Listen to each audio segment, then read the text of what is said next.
let's speak about vision a bit. Okay, so we can start by thinking about vision technically. Vision is what occurs when you look out at the world. And so you see the world array itself in front of you, and you think that's vision. But vision has another sense too, and that's the sense of visionary. And so a visionary is someone who can envision not actuality, but possibility. Now, we should start by assessing the relationship between vision in the narrow technical sense, what happens when you orient your eyes towards the world, and vision in the visionary sense. So you need to use your vision to weave your way through life. You look at the world so that you can move forward to desirable goals through the world. And your vision specifies something like pathways and tools and obstacles. And you might say, well, the world consists of what is. And so you can derive sufficient vision by observing what is. Now, it's obvious that you can derive a fair bit of vision by observing what is. If you walk up the stairs, you should match your steps to the stairs that you see. But the problem with the idea that you can derive sufficient direction from seeing what is that what is changes. And that's really the problem of the future. So you might say the past is fixed, and you might say that the present is stable, but the future is indeterminate, and it's technically indeterminate. And what I mean by that is that you cannot compute your way through the present into the future by using an algorithm. What you already know is not sufficient to guide you into the future, because the future is actually different from the past. Not only are we not clockwork machines, we can't be, because a clockwork machine, which operates according to principles that have already been established, cannot compute its way forward into an indeterminate reality. And the future isn't entirely indeterminate because it's constrained by the past, but it's indeterminate in many ways. It's a branching.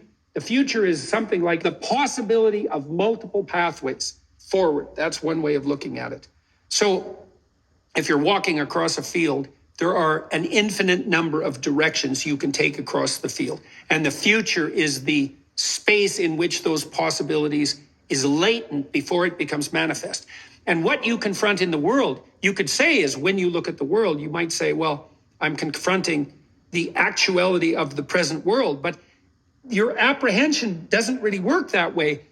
What you apprehend are the possibilities that make themselves manifest in that determinate space in the present.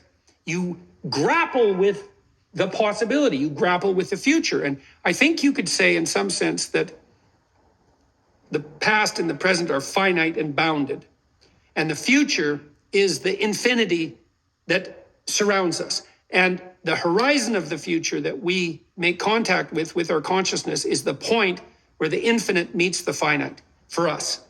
And the infinite has to be somewhere, and well, it makes its presence known in the form of the future. And the future is what we envision. And then you can think about that neurophysiologically. We use vision to orient ourselves in relationship to the territory that currently exists. But there's a new territory constantly manifesting itself, and that's the future. And so then the question is, well, how do you orient yourself to the world of possibility? And that might really be what your consciousness is doing, because your consciousness doesn't have to attend to things that are already fixed. You ignore everything that's already fixed and predictable. You actually attend consciously, so this is your reality, to that which is transforming or is most likely to transform. Because why otherwise pay attention to it? You've already got it mastered. You don't have to pay attention to the floor unless there's an earthquake, which is a transformation of the future. You can ignore the floor as you walk towards the door. In fact, the concept floor is predicated on the ignorability of solid surfaces, right? It's an axiomatic assumption, the solidity of the floor. And most of the time it's true, although not always. And so everything that's predictable, you can make unconscious. And so it disappears out of reality itself in some real sense. It's this horizon of transformation that you're contending with. That's what your consciousness does. That's the essence of the human being, the spirit that confronts the possibility or possibility itself, and then endeavors to transform that into habitable actuality, the habitable actuality that is good. That's the logos. That's the image of God in which human beings are created.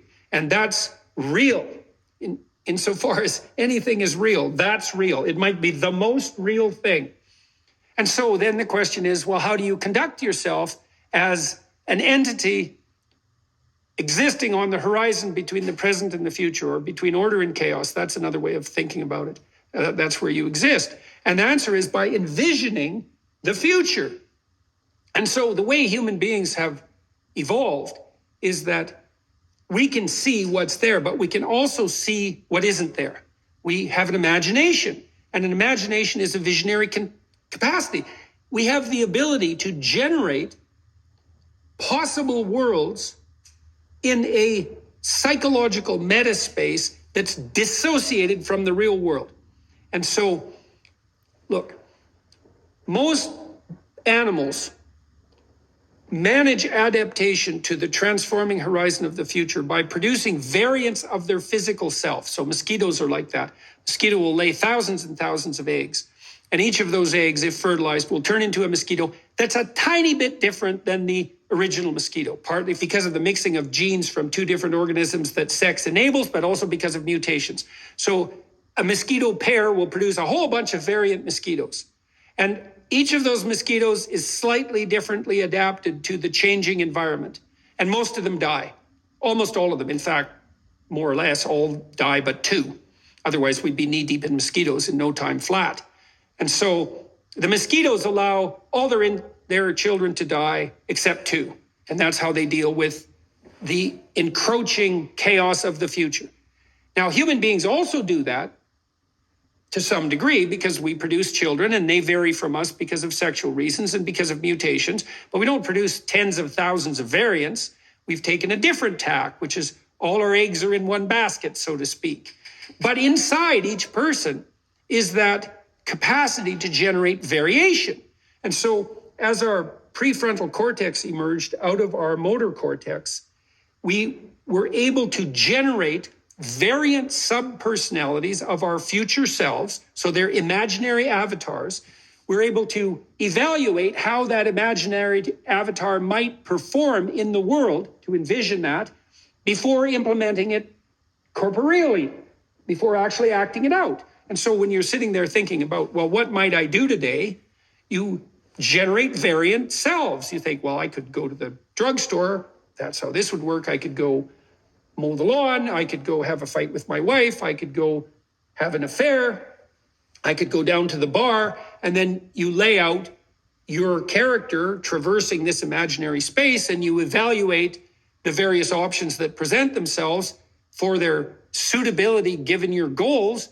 And then you collapse that space of apprehension into a single actuality, and you implement that. And so, and what you're doing is you're performing the equivalent of variant generation and death. It's the Darwinian selection process conducted abstractly. So you generate these variant selves and you evaluate them. Now you can do that in imagination, and that's with vision, right? Because you play it out like you imagine the characters in a book. You play it out on the internal visionary landscape. And you think, oh, that's a stupid idea. It's like, well, I'd like to do that, but I don't think it'll turn out very well. And then you might think too, well, my wife and my kids wouldn't be very happy if I did that. And then you might think, well, that would be fun, but man, I'm going to pay for it tomorrow. And so you just dispense with those avatars and worlds until you narrow it down to the one thing that you can implement. You embody that, and then you walk forward with that. And then, or you do it in conversation with someone else, because maybe you're sitting with your wife at the breakfast table and you say, well, what should we do today? Which is, what should our vision of the day be? What game are we going to jointly play? And what outcome do we both expect and desire from that? It's more important to think about it as desire, right? Because You play a game in relationship to a desired end. And that also means that you select the game you play according to your hierarchy of desire. And that's bloody well worth thinking about. What do you really want? Well, that's part of developing a vision in the more fundamental sense. What do you want? So there's a gospel saying, knock and the door will open. Seek and you will find. Ask and you will receive. And you think, well, no, it can't be that way. It's like, well, it's that way a lot more than you think, because you transform the chaotic potential of the future into actuality with vision. And you might say, well, I don't really make plans. It's like, no, what you're saying is you just make bad plans, because someone who doesn't make a plan, it isn't that they don't make plans, it's that they make unconscious plans, so they're ruled by their own whims, or their plans are so short term that they don't really count as plans. If you're going to the pantry to get some bread to make a peanut butter sandwich, that's a plan. Now, it's not the sort of plan you might write down. It's not a medium to long-term strategy encompassing all the different aspects of your being, but it's still a plan. And the truth of the matter is that you can't do anything without at least a micro plan. And then you might say, well, I'm nothing but an aggregate of micro plans, although no one ever says that, but you get the point. And that's a pretty confused person. They just move from one short-term unconscious attentional orientation to another. And the problem with that is there's no coherence to their actions. And the problem with that is the actions then contradict, or they're so multiplicitous that the person is anxious. And because there's no long-term goal or vision, they don't have any hope, because hope is experienced in relationship to a superordinate goal. You know, you might hope that you make the peanut butter sandwich properly, and fair enough, that's important in that tiny frame of time and space, but it's not the sort of thing, because it's so short term, it's not the sort of thing that can give deep and abiding meaning to your life. And you need that deep and abiding meaning to orient you so you're not terrified by the multiplicity of possibilities, and you need it to have you aim towards something that's high enough so that you feel hope and enthusiasm as you observe yourself moving towards the goal. So you might well ask yourself, this is the whole point of a humanities education in the real sense, or any education worth its salt, because education isn't about how you describe the world of facts. That's a narrow scientific education that might be useful for a particular subspecialty for the reason of advancement of a certain brand of knowledge. But education overall is something like the development of vision. It's like, well, if you could have what you wanted, what would it be? And the question then is, well, what should you want? What should you want in a manner that also grants you what you necessarily need?